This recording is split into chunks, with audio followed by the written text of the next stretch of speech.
রাজনীতি নচলিব সংগ্রাম চলিছে আমাক লাভ নাই ন্যায় আমাক লাগিব ন্যায় আমাক লাগিবই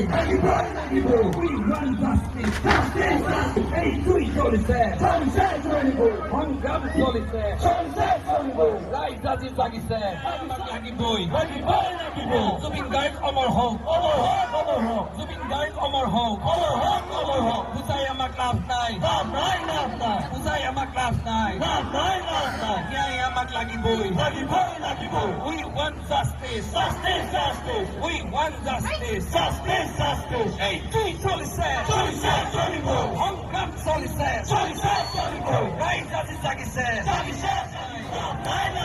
ন্যায় আমাক লাগিবই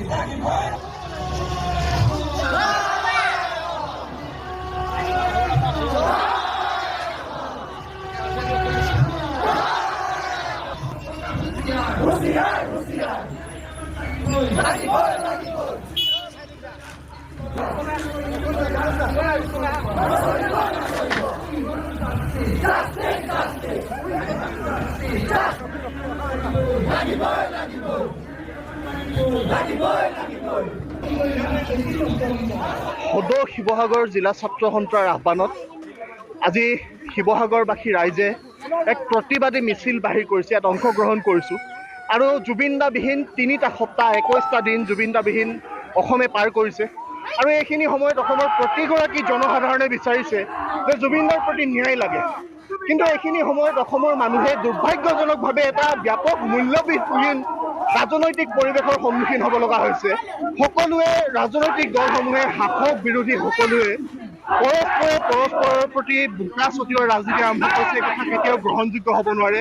প্ৰাণৰ শিল্পী জুবিন গাৰ্গক ন্যায় দিবই লাগিব। তেওঁক লৈ কোনো ৰাজনীতি নহ'ব, সেই কথা আমি স্পষ্ট কৰি দিব খোজোঁ। তাৰ লগতে যিসকল লোক জুবিন দাৰ ঘটনাটোৰে সৈতে অভিযুক্ত, যিসকল দোষী, তেওঁলোকক কঠোৰৰ পৰা কঠোৰতম শাস্তি দিব লাগিব। ছিংগাপুৰত থকা সকলকো চুচৰাই অনাৰ ব্যৱস্থা কৰিব লাগিব।